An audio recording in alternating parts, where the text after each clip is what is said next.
Questions are all around us. Learn. Why is liquid cold? Learn. What is maths? Learn. Why does this, ow, hurt? Learn. What is the Enlightenment? I don't know.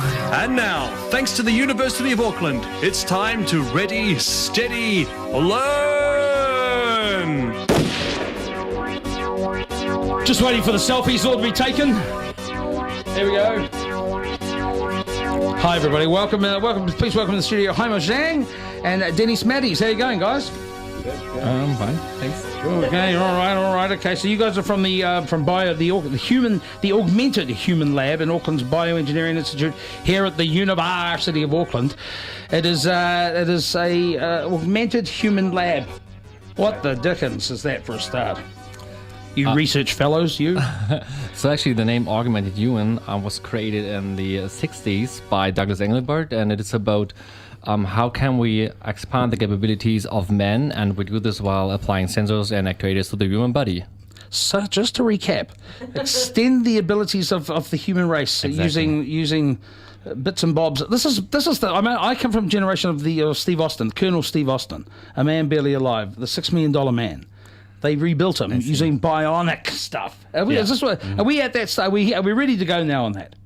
I guess we're almost ready, right, Haimo? Well, I wouldn't say that. I would rather say we do the sort of non-implantation first and try things out before we're Sorry, confident. that word you used was implantation. Yes, I was like, bionics are always like half man, half mechanical. Right, okay, yeah, that's a good distinction to remind us of, actually. So augmenting human senses, does that mean you just chuck on some sort of goggles and it looks like you've got a hand, or... Well, the more... sorry, I'm being blunt. I'm just trying to make sure we're clear on the simplicity of what the hell you guys are doing down there at that lab.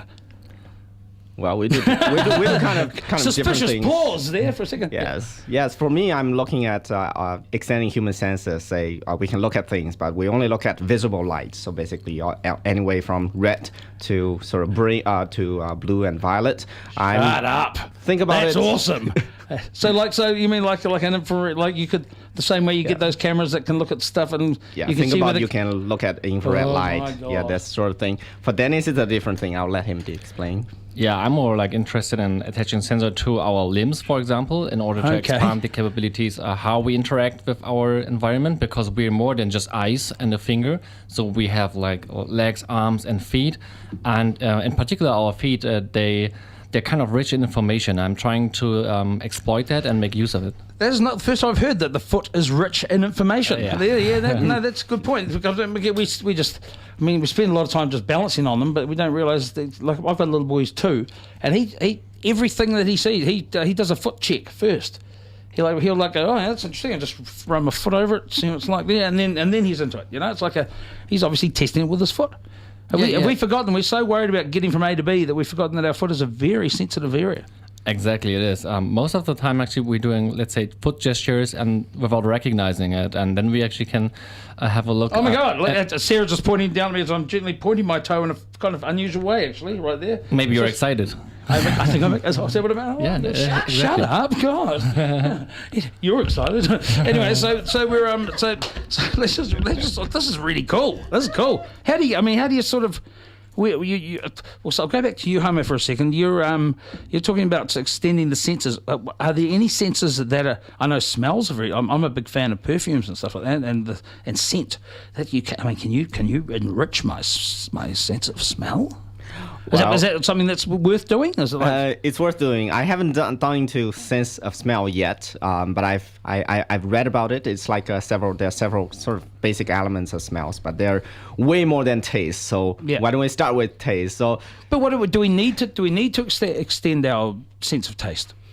There are several ways. One thing that do we need to? Is it what electrocute it? Yeah. Electrocute your tongue, and you will feel like sour taste, like lemonade. So, Like if you've got a 9-volt battery and you put it there, that sort of that thing. Is that what you mean? Yes, I've been through that sort of a test. It tastes really weird, but it's fun. What up to it? Okay, so you're electrocuting your tongue, and how did you get onto the feet for your sort of chosen limb? There's a study in which they gave men different stimuli in terms of like pictures of a naked woman, and they figured out that there's a similar region active in the brain while they're also like looking at feet. So it maybe becomes natural. Okay, that was just Men are so disgusting, eh? Oh, we're shockers, eh? Yeah. Okay, it was just. I don't have a fetish for feet. No, hey, me neither. I don't know any other dudes that do. But at some point, we have a look at what is not explored yet for interaction, and the foot is something in an organ which has been used quite frequently, let's say by apes still, and we actually we lost our ability in using our feet for interaction, and I want to kind of reactivate the foot for these things. But once again, I guess the same sort of question. What is like? Do we need to? We're pretty good at feeling stuff and doing stuff. Do we need to increase our abilities? Yeah, we do. Let's have a look at a driving task, for example. Here we already use our feet. We distribute the cognitive load by using different interaction channels, such as the foot. And it's like subconsciously as well. After a while, when you're driving, your feet are just doing their thing. Yeah, this is like we call it motor memory. This is a thing that helps us to automate a thing while not increasing our cognitive load. Yeah, basically sports. So by learning by studying or researching what you're researching, we would teach ourselves to do more with our feet. Yeah, for example, let's have a look. You have an incoming phone call, and right now you're giving an interview. Yeah, and you can just decline it while making a small foot tap. Why not? Pianists do it, don't they? Yeah. Grand piano's got 3 pedals there. Your car's got 3 pedals. Should be easy enough. And what about Haimo with the various different sensors? What can you see like a? Are you saying we got to electrocute your tongue with your one? So how would that benefit the human race? Like how does that by our sense of taste or vision being? I can see how vision would. Yeah. Freaky. Yeah. Cool. Basically, from my previous research, I find out that actually, if we let the two eyes see different colors, it actually creates a very unique sensation, which is very different from our everyday life. Yes. And we've actually used that to help people with colorblind to kind of annotate the colors, which they cannot differentiate otherwise. What I am currently doing is by looking at how can we just pick up an object and feel its weight and kind of know the exact weight down to the accuracy of grams. So imagine I am cooking, and I was like, I read the recipe saying 5 grams of salt. How much weight is like 5 grams of salt? I don't know. So basically, I just pour it in, and somehow, if I can read it, and then I do it. Yeah. And then the potential there and then we just become a more equipped in ourselves, don't we? Is that right? Yeah. Basically, I was like enhancing our daily experience without having to learn. That's also one. Would it mean that to enhance our daily experience for both you guys? Would it mean to enhance our experience, we would need to? As we come back to that word, implementation, implanting different. Would we need hardware to do that, or kind of somewhere in between? Or is it software sort of? Is it like that movie that you went to go and see called Upgrade, Sarah? Oh, they put a chip in and then the chip's in charge, or how did that? I mean, what do we talk? Because it would be great for our stupid animal to progress a little bit. Because we're not that smart. We're not as smart as we think we are. And then, in order to do that, for human beings to further evolve, do we be relying on some sort of hardware to do that? Yeah, basically, I'm looking at the method that I think it could be regarded as intermediation. So basically, when we pick up things, there's some. So basically, there's my finger, my skin, and the object. So I just imagine I can put somewhere in between. To read the parameters between my finger and the object, say the pressures. Yeah. So if I just look at the pressures of my fingers, I actually already know the weight of the objects. That's the sort of thing though that once you had an implant that would do that for you. Marginally implant. Let's say that we put something outside of our skin. That's So is there a possibility though? And I'm reaching into the future a wee bit here, but is there a possibility that you could train your senses to do that?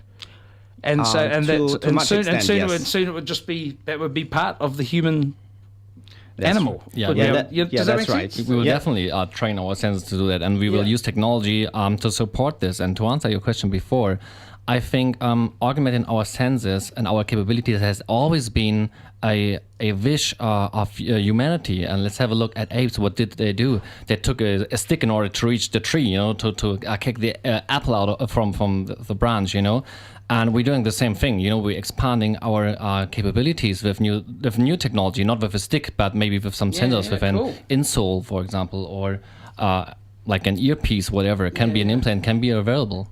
What's the most exciting thing? The latest bit of technology that you guys have come across studying this? Oh, there's so many.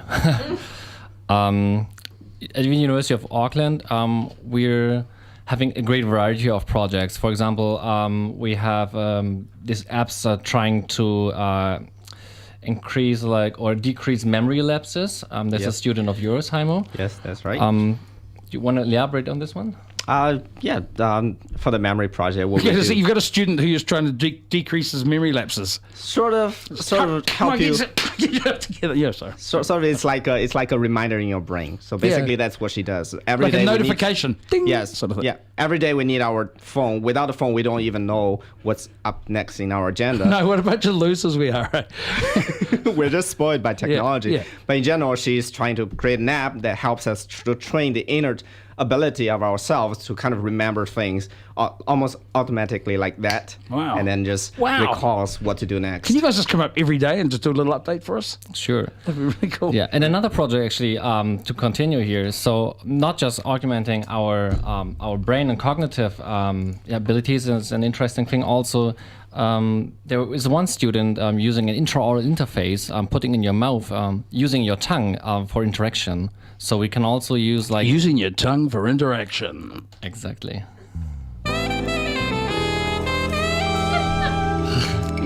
I've been there. Anyway, so yeah.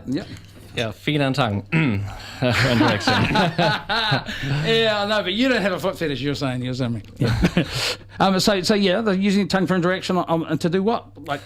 Answer the phone. Sort of. Juggle. So our mouth cave is actually a very interesting position because we can hide a lot of, let's say, objects in it, and we can pull it out when we want, and then we can do some novel interaction techniques. Right now we're laughing, but let's have a look. In a few decades, maybe everybody has such an implant in our tongue.